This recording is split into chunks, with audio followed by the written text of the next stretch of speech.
Hello student and welcome to the 41 lecture for class 10th mathematics nurture. Myself is Tabib Siddiqui from RG Academy.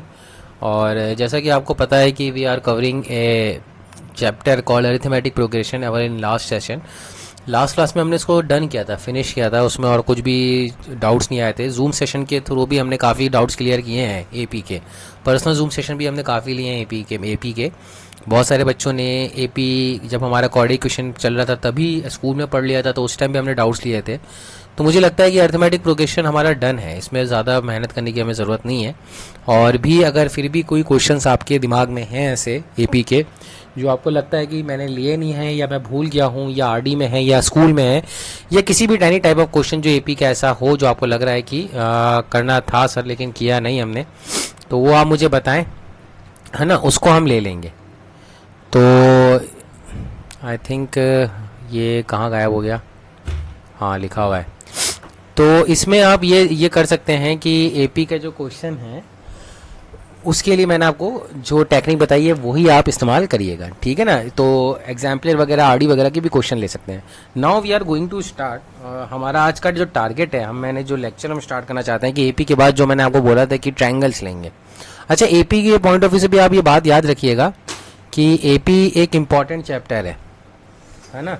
AP एक important chapter है इस point of view से कि exam में उसके questions बनते हैं और इम्पॉर्टेंट क्वेश्चन मतलब अच्छे क्वेश्चन बनते हैं. ऐसा नहीं है कि एवं ही क्वेश्चन बनते हैं, अच्छे क्वेश्चन बनते हैं, ठीक है.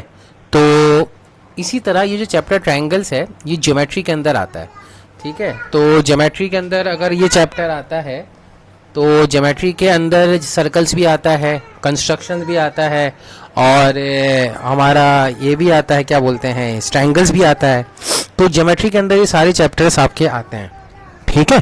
तो उसके अंदर ये ट्रायंगल एक चैप्टर है. और ज्योमेट्री का जैसे मैं पहले ही बता चुका हूँ कि एक सेकेंड, ज्योमेट्री के अंदर इतना कोई मेजर पोर्शन आप ये समझें कि क्योंकि ज़्यादा चैप्टर्स हैं नहीं, सर्कल्स हैं, ट्रायंगल्स हैं और ये आपका कंस्ट्रक्शंस हैं.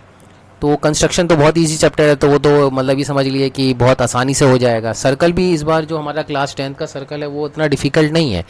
और जो ट्रायंगल है, अब बचा गया ट्रायंगल में जब जाहिर सी बात है कि 3 मेजर पोर्शन पे ज्योमेट्री फैली हुई है, तो सर्कल्स और कंस्ट्रक्शन तो जब इजी गोइंग है तो ट्रायंगल्स बच्चों को थोड़ा डिफिकल्ट लगता है. एक्चुअली प्रूविंग वाले क्वेश्चन इसमें थोड़े डिफिकल्ट होते हैं, नो डाउट बट डैट. लेकिन हम अगर इसका ओवरऑल देखें कि अगर सर्कल का एक क्वेश्चन आ रहा है, एक या 2 क्वेश्चन आ रहे हैं, तो वो ज़्यादा डिफिकल्ट नहीं होंगे. क्यों? क्योंकि सर्कल ट्रायंगल के अंदर फिक्स्ड है कि एक थ्योरम तो आनी है, उस थ्योरम पे एक बेसिक छोटा सा क्वेश्चन आएगा और एक छोटा सा 2 मार्क्स का क्वेश्चन आएगा. यानी 4 से 6 मार्क्स का क्वेश्चन ट्रायंगल से बन सकता है.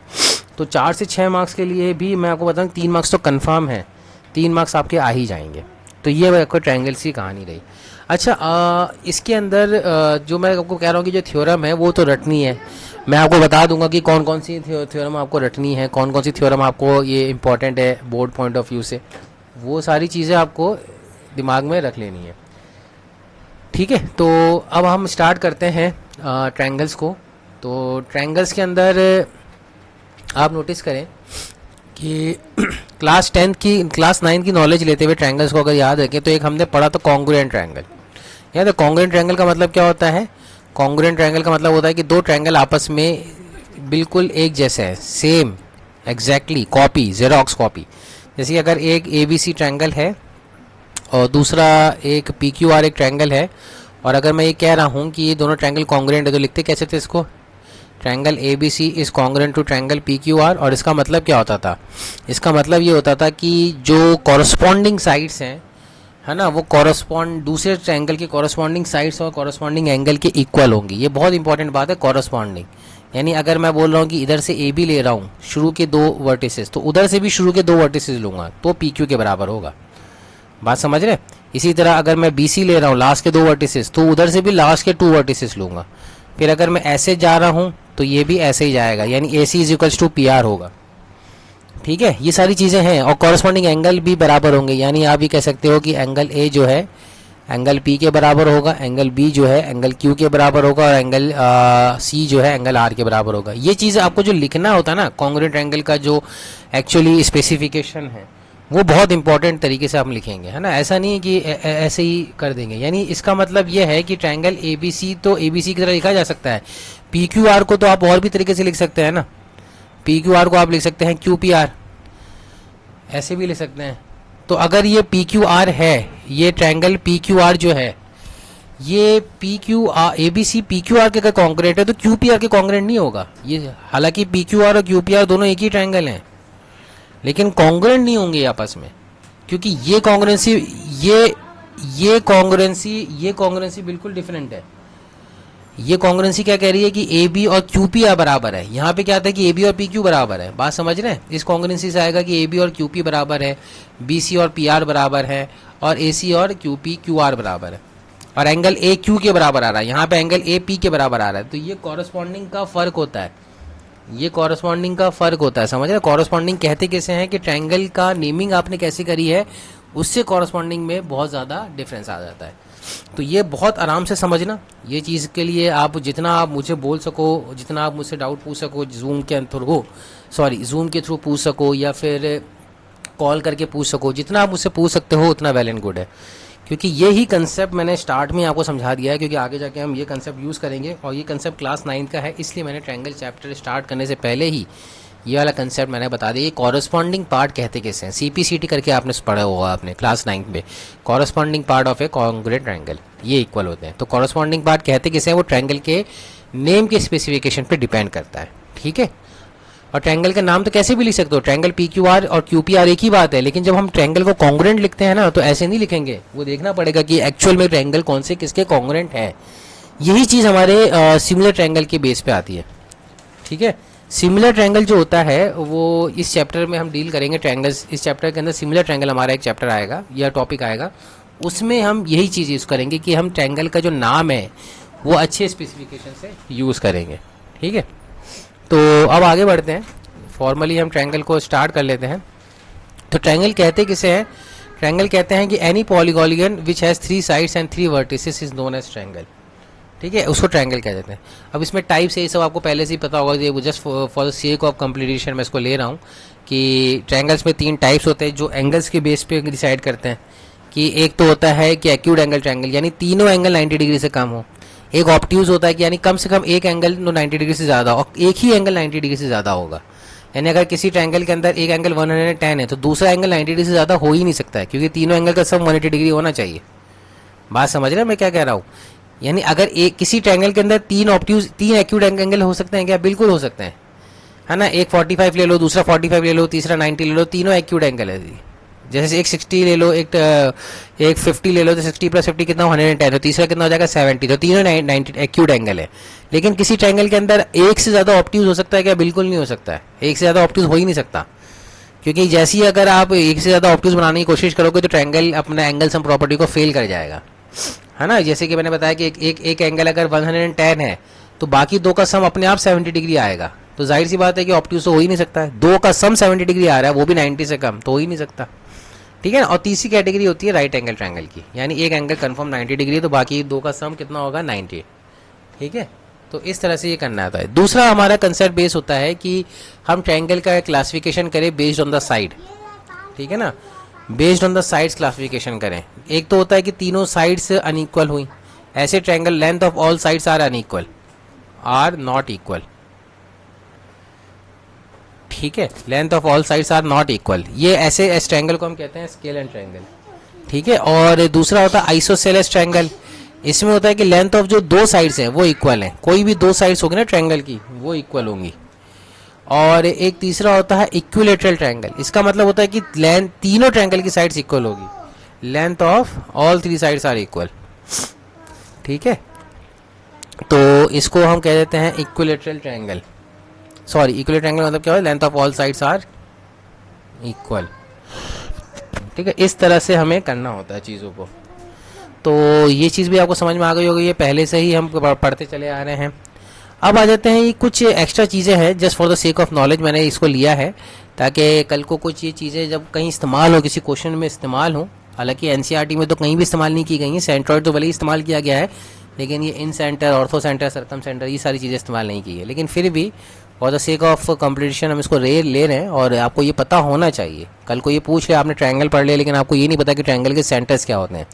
तो ट्रायंगल के सेंटर्स का मतलब ये होता है कि ट्रायंगल कि साइड्स की प्रॉपर्टी के ऊपर हमने सेंटर्स को डिफाइन किया है। जैसे कि सबसे पहला सेंटर को बोलते हैं सेंट्रॉइड ऑफ ए ट्रायंगल। ये हर ट्रायंगल का एक सेंट्रॉइड होगा। अब सेंट्रॉइड कहते किसे हैं? देखिए अब होता क्या है कि जैसे कि मैंने एक ट्रायंगल बनाया, ठीक है, सेंट्रॉइड का मतलब क्या है, डेफिनेशन आपको याद रखनी, सेंट्रॉइड किसे कहते हैं। तो जैसे कि ये हमारा एक ट्रायंगल है। अब इस ट्रायंगल की कितनी साइड्स हैं? 3 साइड्स हैं। तो ए बी सी 3 साइड्स हुई, ए बी, बी सी और ए सी। अब हर साइड का एक मिड पॉइंट होगा। जैसे कि सपोज करो ये 3 मिड पॉइंट्स है, हर साइड का एक मिड पॉइंट हमने लिया।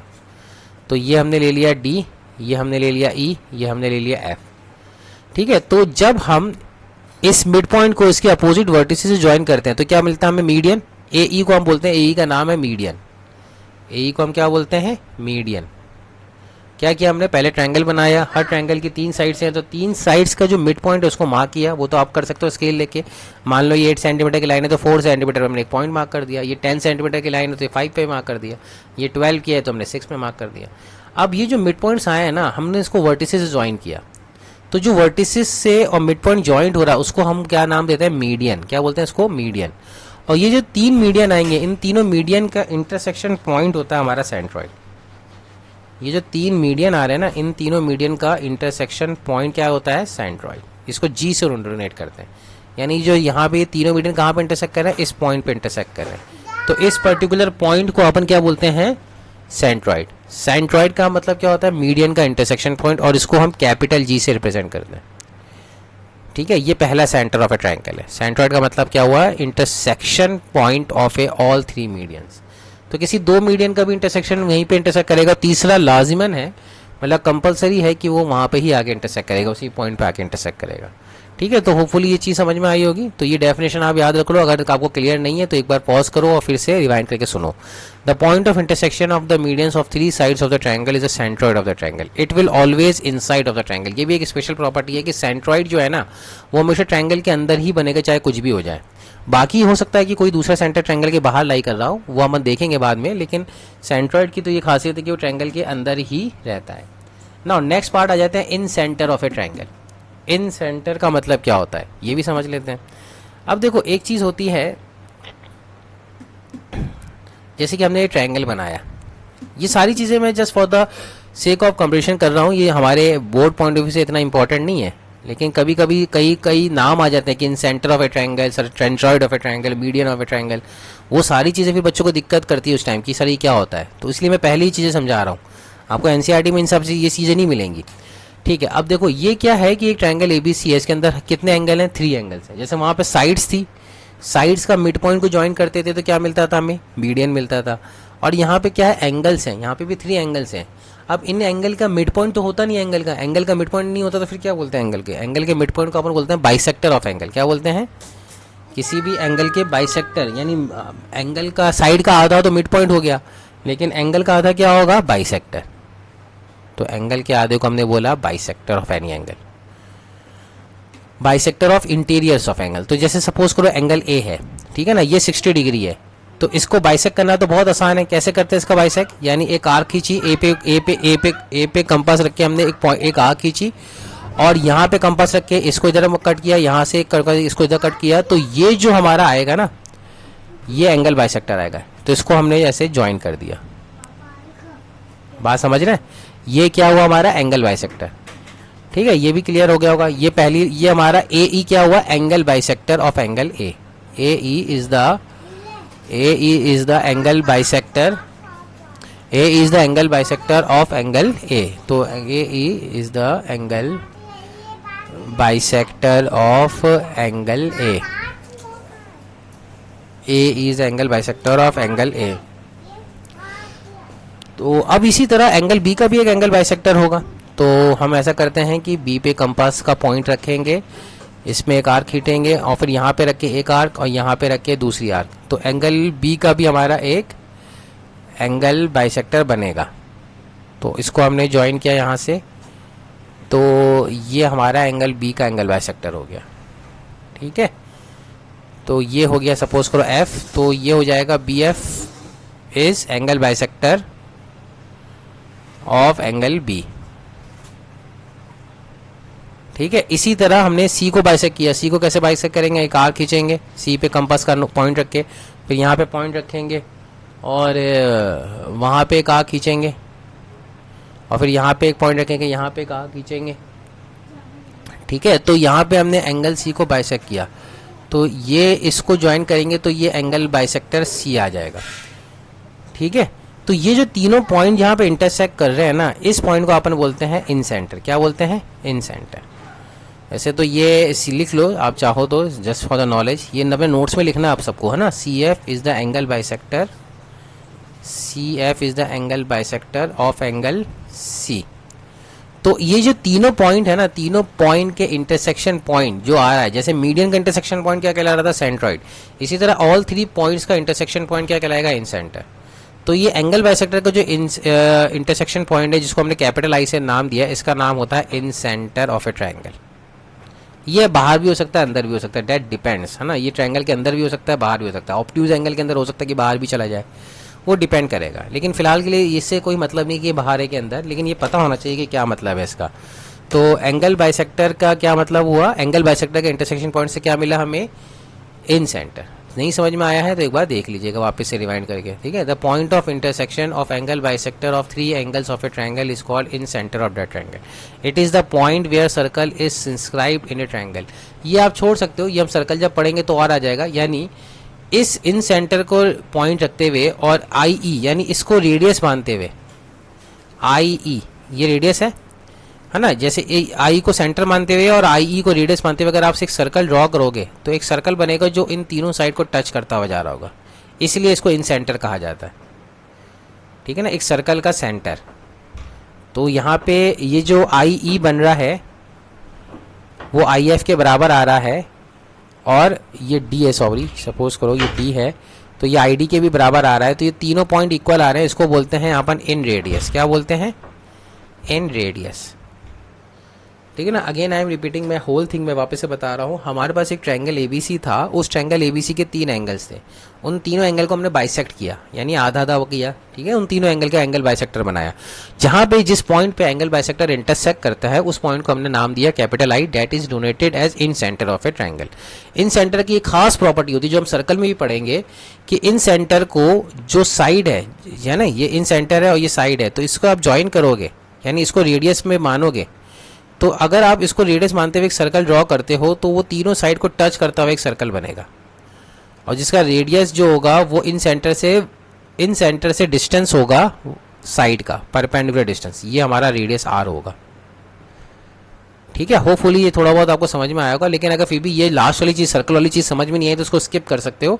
सिर्फ इतना याद रखो कि incentre is nothing but the point of intersection of the angle bisector of the three angles. ठीक है, इसके बाद आ जाते हैं, नेक्स्ट पॉइंट जो है हमारा है सरकम सेंटर। तो ये सरकम सेंटर किसे कहते हैं वो भी देख लेते हैं। तो हमारा अभी तक कितने, दो सेंटर हो चुके हैं। एक सेंटर का नाम हमने दिया इन सेंट्रॉइड, जो कि मीडियन का इंटरसेक्शन पॉइंट था। दूसरे सेंटर का हमने नाम दिया इन सेंटर, जो कि एंगल बाइसेक्टर का इंटरसेक्शन पॉइंट था। अब तीसरा भी कुछ ना कुछ इंटरसेक्शन पॉइंट ही होगा, आपको समझ में आ ही रहा होगा। तो वो देख लेते हैं वो किसका होगा। सपोज करो कि हमारे पास एक ट्रायंगल एबीसी है, ठीक है, और इस ट्रायंगल एबीसी के अंदर, ये मैं पढ़ा क्यों रहा हूँ, मैं वापस एक बार रिपीट कर दूँ, किसी बच्चों के दिमाग में नॉलेज आएगी, ये दिमाग में आएगा कि सर ये तो एनसीईआरटी में है नहीं, तो आप पढ़ा क्यों रहे हो। बेटा एनसीईआरटी में नहीं है, लेकिन मैं पढ़ा इसलिए रहा हूँ क्योंकि क्वेश्चन के अंदर ये वर्ड यूज होते हैं कि the incentre of a triangle, the centroid of the triangle, है ना, is this, the circumcentre is there. ये सारी चीज़ें क्वेश्चन के अंदर यूज होती हैं। आप क्वेश्चन निकालोगे बोर्ड एग्जाम के अंदर तो वहाँ पे चीज़ें आती हैं, और ये हमने अभी नहीं पढ़ा, ये हमने 8, 9, 10 में पढ़ते हुए आ रहे हैं क्या है। तो जस्ट रिकैप में ले रहा हूँ और थोड़ा सा स्पेसिफाई करके और अच्छे से समझा रहा हूँ कि इन सेंटर का मतलब क्या होता है, क्योंकि ड्यूरिंग द क्वेश्चन में ये चीज़ एक्सप्लेन नहीं करूँगा। मैं वहाँ पे तो मान के चलूंगा कि आपको इन सेंटर आता है, सरकम सेंटर आता है, सेंट्रॉइड आता है, वहाँ पे ही नहीं बोलूँगा कि सेंट्रॉइड का मतलब ये होता है। तो इसीलिए अभी हम टाइम स्पेंड कर रहे हैं ताकि ये चीज़ें क्लियर हो जाए दिमाग में। तो अब हम बात करें सरकम सेंटर की। सरकम सेंटर क्या होता है, सरकम सेंटर जैसे कि सेंट्रॉइड है द मीडियन का इंटरसेक्शन पॉइंट, इन सेंटर होता है एंगल बाइसेक्टर का इंटरसेक्शन पॉइंट, तो सेंट्रॉइड भी किसी का इंटरसेक्शन पॉइंट होता है, वो कहलाता है परपेंडिकुलर बाइसेक्टर का intersection point, perpendicular bisector of the sides. तो फॉर एग्जाम्पल कैसे, तो मैं जैसे एग्जाम्पल लूँ कि सर आप ये माने कि ये बीसी जो एक साइड है, इसका परपेंडिकुलर बाइसेक्टर आपको बनाना है। तो बी पे आपने कंपास का पॉइंट रखा स्टूडेंट, और आपने हाफ ऑफ द लेंथ से ज्यादा आर्क ली और एक यहाँ पे कट करी और एक नीचे कट करी। याद है ना परपेंडिकुलर बाइसेक्टर ऑफ साइड कैसे बना रहे हैं। और इसी तरह सी पे कंपास का पॉइंट रखा और हाफ ऑफ द लेंथ के बराबर एक आर्क ली और फिर वापस से ऊपर कट किया और नीचे कट किया। तो ये जो लेंथ, ये जो आपका इन दो पॉइंट को आप जब जोड़ोगे लाइक दिस, ठीक है ना, ये परपेंडिकुलर बाइसेक्टर नहीं दिख रहा है लेकिन फिर भी समझ लो कि ये परपेंडिकुलर बाइसेक्टर है ना। तो ये सपोज करो ये 90 डिग्री, ये आधा आधा आ रहा है, ठीक है ना। तो ये जो पॉइंट है ना, ये मिड पॉइंट तो है साइड का, लेकिन इस मिड पॉइंट को अगर अपन इस वर्टिस से जोड़ते तो क्या बनता, हमें सेंट्रॉइड मिलता। यहाँ पे हमने वर्टिस से नहीं जोड़ा मिड पॉइंट को, बात समझने की कोशिश करना, हमने इसको वर्टिस से नहीं जोड़ा, हमने इसको ऐसे ही रहने दिया है, ठीक है। ये आई होप सो ये क्लियर हो रहा होगा। ये मिड पॉइंट है। परपेंडिकुलर बाइसेक्टर का मतलब होता है कि किसी साइड का, नॉर्मली किसी साइड का हमने परपेंडिकुलर बाइसेक्टर बनाना, तो अपन क्या करते हैं, जैसे कि ये साइड है तो हाफ ऑफ द लेंथ से ज्यादा आर्क लेके ऊपर नीचे ऐसे कट करते हैं, यहाँ पे भी ऐसे ऊपर नीचे कट करते हैं और फिर इनको ज्वाइन कर देते हैं, तो ये परपेंडिकुलर बाइसेक्टर नहीं बन जाता। यही चीज यहाँ पे भी कर रहे हैं। तो ये क्या किया हमने, नॉर्मली एक परपेंडिकुलर बाइसेक्टर बनाया है साइड बीसी का, ठीक है। और इसी तरह हमने साइड एसी का परपेंडिकुलर बाइसेक्टर बनाया है। जैसे कि ए पे हमने पॉइंट रखा, हाफ ऑफ द लेंथ से ज्यादा आर्क ली और यहाँ एक आर्क कट किया, नीचे एक आर्क कट किया, इधर एक आर्क कट किया और इधर एक आर्क कट किया। तो फिर इससे भी हमने एक लाइन ज्वाइन करी लाइक दिस। सपोज करो ये आर्क यहाँ पे ना कट करके मैं इसको मॉडिफाई कर लेता हूँ, जब आप आर्क कट करोगे तो ऐसा आएगा, ठीक है। इसी तरह ए बी का हमने परपेंडिकुलर बाइसेक्टर बनाया। तो ए बी के लिए क्या किया, हाफ ऑफ द लेंथ के साथ हमने यहाँ पे एक आर्क कट करी, यहाँ और यहाँ और यहाँ ऐसे कट करके हमने क्या किया, परपेंडिकुलर बाइसेक्टर इसका भी बना लिया। सपोज करो ऐसा आया, तो इसको भी हम मॉडिफाई कर लेते हैं क्योंकि मेरे पास स्केल इतना बढ़िया नहीं है ना, तो इसको आप थोड़ा सा अंडरस्टूड ही रहने दो, है ना। ये मतलब इतना बढ़िया तो दिख नहीं रहा है, चलो एक बार कर ही लेते हैं। ये बढ़िया दिख रहा है। तो ये ऐसा कट होगा, ये ऐसा कट होगा, ये इक्वल होगा, ये 90 डिग्री होगा, ये भी इक्वल होगा और ये 90 डिग्री होगा। तो ये जो इंटरसेक्शन पॉइंट आया है ना, ये कहलाता है सरकम सेंटर। क्या कहलाता है, सरकम। इसको ओ से रिप्रेजेंट करते हैं, सरकम सेंटर। इसको किससे रिप्रेजेंट करते हैं, कैपिटल ओ से। तो कितने पॉइंट हो गए हमारे, मतलब सरकम सेंटर किसे कहते हैं, सरकम सेंटर आपको समझ में आ रहा होगा कि perpendicular bisector of the side. तो इसमें कोई कंफ्यूजन नहीं होना चाहिए मिड पॉइंट से। The point of intersection of the perpendicular bisector of the three vertices of a triangle is called, three sides of a triangle is called, three sides है ना, vertices नहीं, three sides of a triangle is called circumcentre, ठीक है। ये भी unnecessary, ऐसा नहीं कि इक्वल होगा। अब सर्कल की पॉइंट ऑफ व्यू से देखो कि इसको सेंटर मानते हुए और इसको रेडियस मानते हुए, यानी जो इसका डिस्टेंस है ना वर्टिसेस से, इसको रेडियस मानते हुए अगर एक आप सर्कल बनाओगे तो वो एक सरकम सर्कल कहलाता है। जैसे वो इन सर्कल कहलाता था, ये सरकम सर्कल कहलाता है। ये हम सर्कल में पढ़ेंगे, ठीक है ना। उसका सेंटर ये सरकम सेंटर कहलाता है। यानी किसको सेंटर माना है मैंने, ओ को। ओ क्या हमारा सरकम सेंटर ही, जो हमारा perpendicular bisector of the sides आया है, उस पॉइंट को अगर आप किसी भी वर्टिस से ज्वाइन कर दोगे तो वो रेडियस को सरकम रेडियस कहते हैं। क्या कहते हैं, सरकम रेडियस। और उस रेडियस से अगर आप एक सर्कल ड्रॉ करोगे तो एक सर्कल पास कर रहा होगा तीनों वर्टिसेस से। ये एक्चुअली एक बेसिक डेफिनेशन होगी सरकम सर्कल की। नहीं समझ में आया तो ये सर्कल वाला पार्ट आप स्किप कर सकते हो, लेकिन आपको सरकम सेंटर तो समझ में आना चाहिए कि सरकम सेंटर किसे कहते हैं, कि perpendicular bisector of the sides के इंटरसेक्शन पॉइंट के लिए। तो ये हमारे तीन सरकम के सेंटर, मतलब सेंटर हो गए। इसके बाद एक लास्ट सेंटर आता है ऑर्थो सेंटर। ये भी बहुत सिंपल है। ऑर्थो सेंटर किसे कहते हैं, तो ऑर्थो सेंटर के बारे में भी देख लेते हैं। Just one minute. हाँ, तो एक ट्रायंगल बनाते हैं पहले।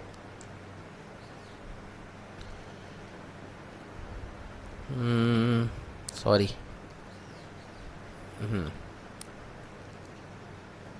तो एक ये ट्रायंगल बनाया हमने, ठीक है। और इस ट्रायंगल के अंदर हमने क्या किया, ऑर्थो सेंटर की डेफिनेशन है कि यहाँ से इस वर्टिसेस से हमने परपेंडिकुलर को ड्रॉप किया लाइक दिस, ठीक है। ये परपेंडिकुलर ड्रॉप किया। अब आप बोलोगे सर लास्ट वाले फिगर में क्या डिफरेंस था और इस फिगर में क्या था। बेटा इसमें और इसमें ये फर्क है कि हमने यहाँ पे परपेंडिकुलर बाइसेक्टर बनाया था। वो बाइसेक्टर ऐसे जा सकता है, ये 90 डिग्री है, जरूरी नहीं कि वर्टिसेस से जाएगा। और सेंट्रॉइड में क्या फर्क था कि मिड पॉइंट तो था, इक्वल था, लेकिन मिड पॉइंट को हमने डायरेक्टली मीडियन से ऐसे ज्वाइन कर दिया था। तो ये तीन फिगर हैं, ये समझने की कोशिश करना।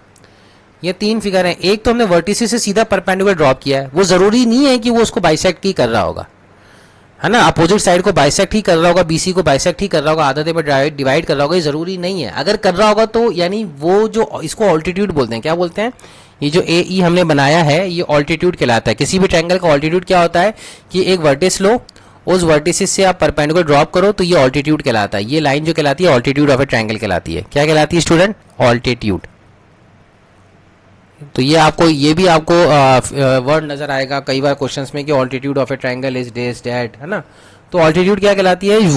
वो लाइन जब हम किसी वर्टिस से किसी अपोजिट साइड पे ड्रॉप करते हैं परपेंडिकुलरली, तो वहां पे जो हमें लाइन मिलती है ना उसको हम कहते हैं ऑल्टीट्यूड। कई बार क्या होता है कि वो ऑल्टीट्यूड अपोजिट साइड को बाइसेक्ट भी कर रही होती है, तो उस केस में क्या हो जाता है कि वही ऑल्टीट्यूड मीडियन भी कहलाती है। यानी क्या ऑल्टीट्यूड मीडियन हो सकती है? बिल्कुल हो सकता है, लेकिन हर केस में नहीं, स्पेशल केस के अंदर। आइसोसेलेस ट्रायंगल में होती है, इक्विलेटरल ट्रायंगल में होती है, वो बाद में देखेंगे, लेकिन हम अलग अलग अभी पढ़ रहे हैं ना, कोई कंफ्यूजन मत रखिएगा प्लीज। तो ऑल्टीट्यूड का मतलब क्या होता है कि वर्टिस से अगर आप परपेंडिकुलर ड्रॉप करोगे तो वो ऑल्टीट्यूड कहलाती है, ठीक है। और यहाँ पे क्या था कि ये आप बोलोगे सर ये भी तो परपेंडिकुलर है, मैं कहूंगा बिल्कुल ये परपेंडिकुलर है, लेकिन perpendicular bisector of A side altitude नहीं कहलाएगी। क्यों? क्योंकि वो वर्टिस से थोड़ी पास कर रही है। अगर कर जाएगी तो कहलाएगी, अगर नहीं करेगी तो नहीं कहलाएगी। बात समझ रहे हैं? वर्टिस से अगर आप जो वर्टिस है एबीसी, इससे अगर आप परपेंडिकुलर ड्रॉप करते हो तो वो ऑल्टीट्यूड कहलाता है। तो ये होपफुली मैंने काफी बोल दिया, इसमें आपको समझ में आना चाहिए। इसी तरह बी से अगर आप परपेंडिकुलर ड्रॉप करते हो लाइक दिस, ठीक है, तो ये एक नया ऑल्टीट्यूड कहला रहा है। ये आपका सपोज करो एफ है, तो ए ई आपका ऑल्टीट्यूड है, बी एफ आपका ऑल्टीट्यूड है। और इसी तरह अगर आपने सी वर्टिस से एक परपेंडिकुलर ड्रॉप किया लाइक दिस, तो ये आपका तीसरा ऑल्टीट्यूड है। अब आपको फिगर से भी दिख रहा होगा कि ये मीडियन नहीं है, बराबर नहीं कर रहा है ना, ये बस परपेंडिकुलर है। तो ये आपका सी डी ले लेते हैं, इसको ऐसा करते हैं सी डी। तो ये सी डी भी एक ऑल्टीट्यूड हो गया हमारा। तो ये all threes are what? Altitude, altitude of a triangle. क्या ऑल्टीट्यूड मीडियन के बराबर हो सकता है? हो सकता है स्पेशल केस में, वो देखेंगे बाद में, लेकिन अभी हम अलग अलग पढ़ रहे हैं, ठीक है ना। तो ऑल्टीट्यूड का जो इंटरसेक्शन कहलाता है वो कहलाता है ऑर्थो सेंटर। ऑल्टीट्यूड का इंटरसेक्शन पॉइंट क्या कहलाता है? Ortho centre. एच से डिनोट करते हैं, तो एच की डेफिनेशन, एच को मतलब क्या होता है? कैपिटल एच का मतलब होता है ऑर्थो सेंटर, यानी ये ट्रायंगल का ऑर्थो सेंटर कहता है। अगर कहीं क्वेश्चन में लिखा हुआ है कि what is the ortho centre, the ortho centre of a triangle is this, तो ऑर्थो सेंटर से आप क्या समझोगे कि जो उस ट्रायंगल का जो भी ऑल्टीट्यूड है, ठीक है ना, जितने भी ऑल्टीट्यूड आप बना सकते हो, 2 3, है ना, तो उन तीनों का जो इंटरसेक्शन पॉइंट है वो ऑर्थो सेंटर कहलाएगा। ये एच की डेफिनेशन हुई।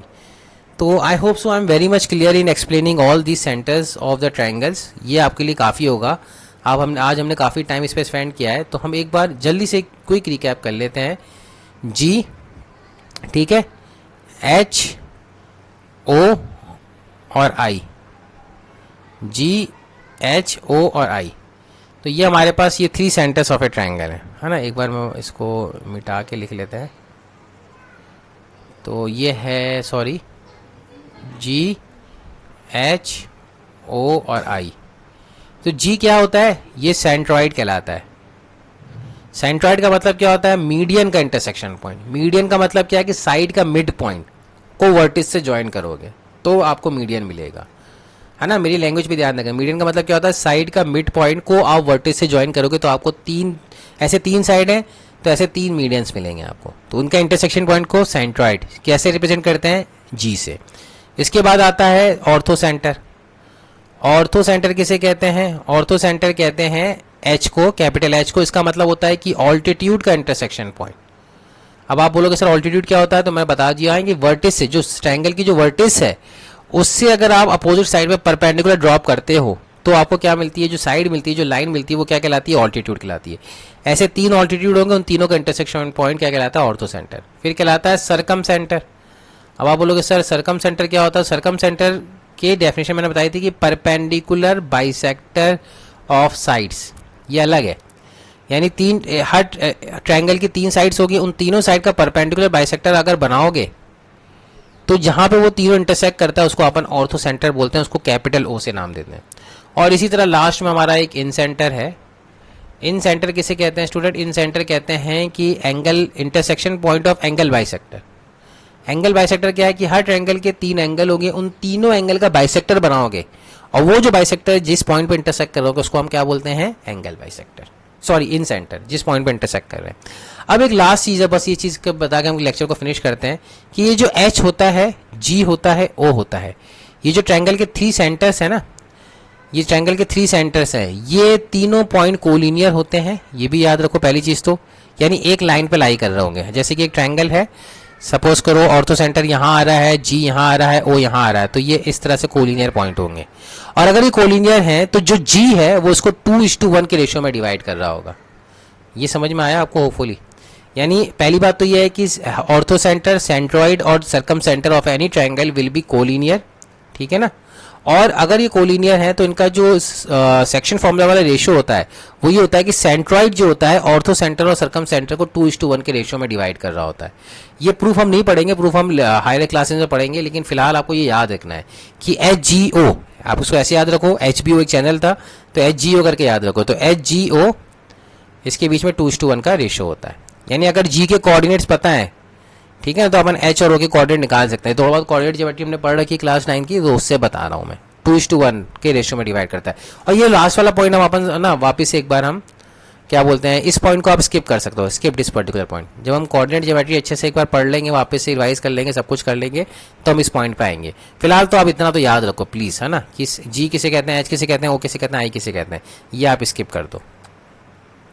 आई होप सो कि इतना आपको समझ में आया होगा। नेक्स्ट क्लास में हम जो है इसके आगे से बढ़ेंगे, कॉन्ग्रुएंट और सिमिलर फिगर्स, जो हमारा चैप्टर का फॉर्मल टॉपिक है। Thank you for listening for today's lecture. Take care, bye.